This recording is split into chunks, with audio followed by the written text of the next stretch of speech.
Why did WWE ban the punt kick, curb stomp, GTS, and chair shots? I'll be sharing the real reasons WWE had those and other moves banned, but first, let's start with the punt kick. With the exception of the RKO, the punt kick is Randy Orton's most iconic move. It was simple, but looked vicious, and that's actually what led it to being banned. Orton has admitted that his boot connected with people's skulls while performing the punt kick. The most famous incident is when Randy performed the move on Vince McMahon.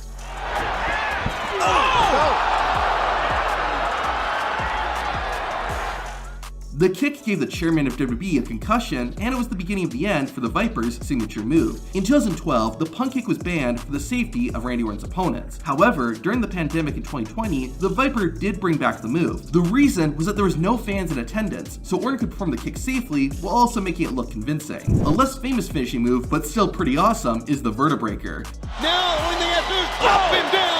Shane Helms, aka the Hurricane, used the move while competing in WCW and carried the Vertebreaker over to WWE. However, he didn't get to use it for long. Shortly after arriving in WWE, Helms was told he was no longer allowed to use the move. Even though Helms had never hurt anyone with the Vertebreaker, WWE deemed it too risky. The move requires perfect execution to pull off safely, and the slightest mistake can result in the person taking the move landing on their head or neck. The move has been banned in WWE ever since. However, Seth Rollins and AJ Styles busted out the move in 2016 at a non-televised event. Now, the reason for banning this move was just straight up dumb. When Michelle McCool started wrestling in WWE, she used a finisher called Wings of Love. Past week and However, she'd be forced to stop using the move. It wasn't because someone got hurt or because it was too risky. The reason was that WWE felt it was too devastating of a move for a female wrestler. Yeah, WWE banned a finishing move because it looked too powerful. The ironic part is that after having Wings of Love banned, Michelle McCool started using another finisher, the Face Breaker. If it looks familiar, that's because it's the same finisher AJ Styles uses, the Styles Clash. The Styles Clash is a pretty dangerous move and was actually banned in WWE for a while due to having a history of causing injuries. Thankfully, nobody ever got injured when Michelle McCool used the Face Breaker, but this has to be the first time a safe move got banned and replaced with a more dangerous one. Seth Rollins had a similar thing happen to him with the curb stomp. Rollins with a curb stomp! Seth's first finisher in WWE, the Skywalker, looked good, but didn't catch on. The curb stomp, on the other hand, did. Despite this, WWE banned the move. This happened actually because Rollins became WWE champion. At WrestleMania 31, Seth cashed in his Money in the Bank and won the WWE championship. The next day, Rollins appeared on the Today Show and footage of him hitting the curb stomp was played. Vince McMahon saw this and was worried about children trying to imitate the WWE champion. Because of this, McMahon had the curb stomp banned and stayed that way for 3 years. In 2018, Seth had a talk with his boss, and Vince McMahon allowed the move to be used again, with the only difference being that it was now simply called the Stomp. Seth Rollins had another move banned, but it wasn't entirely his fault. Oh, right into the barricade! Seth started using the Buckle Bomb around the same time as the Curb Stomp. While the Stomp was banned for looking dangerous, the Buckle Bomb was banned for actually being dangerous. The first incident happened when Seth Rollins fought Sting in 2015. Seth hit the Stinger with a Buckle Bomb that caused the Icon to injure his neck. Sting later said it was a freak accident, which is probably why the move wasn't banned on the spot. However, about a year later, someone else would get hurt. At SummerSlam 2016, Rollins fought Finn Balor to crown the first Universal Champion. Seth hit Finn with a Buckle Bomb into the crowd barricade, which caused Balor to dislocate his shoulder. While Finn won the match, the injury forced him to be sidelined for several months. The Buckle Bomb was still not banned, however, but an incident by another wrestler would change that. In 2020, Nia Jax fought Kairi Sane on Raw. During the match, Nia threw Sane into the turnbuckles. The move caused Kairi Sane to injure her head, leading WWE to ban the move. Like with the Stomp though, the Buckle Bomb would return eventually. A classic wrestling move is the Pile Driver. The move was a staple of wrestling for years, but got banned in WWE. The ban happened in 2000, a few years after Owen Hart infamously broke Stone Cold Steve Austin's neck. The Rattlesnake said that he could not feel anything from the neck down after the move and thought he would never walk again. Thankfully, that didn't happen, and while Stone Cold did eventually return to the ring, his career was shortened as a result of the botched pile driver. This incident showed just how dangerous the pile driver was, and the move has been banned ever since, with a few exceptions, most notably Kane and The Undertaker's tombstone pile drivers. The Shooting Star Press might be the most spectacular finisher in all of wrestling. Laying vulnerable! However, there was a time when the move was banned in WWE. Of course, the Shooting Star Press is inherently risky, but there are a few specific incidents that caused WWE to slam the ban hammer. The first was at WrestleMania 19, where Brock Lesnar nearly killed himself. Let's do it, Cole!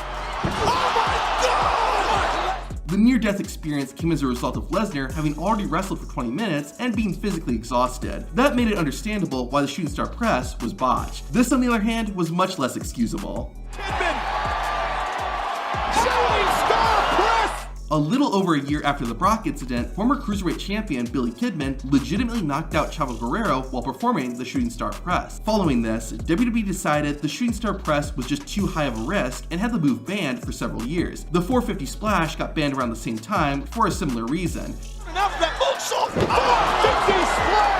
During a match, Juventud Guerrera accidentally landed on Paul London's face and fractured several bones. It wasn't until wrestlers like Evan Bourne and Justin Gabriel came along that the shooting star press and 450 splash were unbanned. Perhaps Ryder in trouble! Bourne still connecting! John Cena got a wrestler's finisher banned. The finisher I'm talking about is the Burning Hammer. It's not been used a ton in WWE, and there might be a very good reason for it. The move is a bit dangerous to perform, as it's difficult for the opponent to control their body, and their head is in a position that makes it easy for them to land on. However, that is not the reason the move was banned. In the early 2010s, Tyler Reks started using the Burning Hammer as his finisher. According to Rex, John Cena got upset because Cena felt it was too similar to the Attitude Adjustment. Cena apparently berated Tyler Reks, and Rex is forced to change his finisher. Whether you believe it or not, Tyler Reks' story does make sense. In the past few years, the Burning Hammer has been used in WWE more and more, and it comes as John Cena has been appearing in WWE less and less. If CM Punk returns to WWE, he won't be able to use the GTS because it's banned. Ironically, both Punk and the wrestler who invented the move are the reasons for it. When Japanese wrestling legend Kenta came to WWE in 2014, he underwent a few changes. First, he was given the name Hideo Itami. On top of that, he wasn't allowed to use the GTS, even though that was his finisher in Japan, and he invented the move. The reason was that WWE was worried it would remind fans of CM Punk, who had recently walked out of the company. However, WWE eventually gave in, and Itami was allowed to use the GTS. Unfortunately, it was short-lived. During a match against Brian Kendrick, Itami hit Kendrick with the GTS, but accidentally broke Kendrick's nose and orbital bone. This was enough for WWE to take action, and the GTS has been banned ever since. As you've no doubt learned, WWE tends to ban moves after an accident happens, and that's sort of the case with the Brain Buster. The third of it. Oh, a brain buster! On top of having a violent name, the Brain Buster is just a difficult move to control. The idea of the move is that a wrestler sends their opponent's head crashing onto the ring mat, and the line between making the move look real and keeping a wrestler safe is very thin. WWE actually decided to ban the Brain Buster because of a different botched move. At Super Showdown in 2019, Goldberg fought The Undertaker. Goldberg went to perform his signature jackhammer, but lost control and ended up delivering a sloppy Brain Buster. The botch almost caused Undertaker to be permanently injured, and the accident led WWE to err on the side of caution and ban the Brain Buster. Some moves are synonymous with one wrestler, and that's the case of the Muscle Buster and Samoa Joe. Muscle Buster! Joe had basically been using the Muscle Buster for his entire wrestling career and had no issues with it. When he came to WWE though, that's when things changed. In his third match for the company, Joe fought Tyson Kidd before WWE went on the air. Joe hit the Muscle Buster like normal, but Tyson Kidd did not get up. It was later discovered that Kidd had injured his spinal cord. The situation was made even scarier when it was shared that only 5% of people survived the injury Tyson sustained. The Muscle Buster was eventually banned, and Joe transitioned to using the Coquina Clutch. It's a different type of move, but you won't see this anymore in WWE. His feet. Oh no!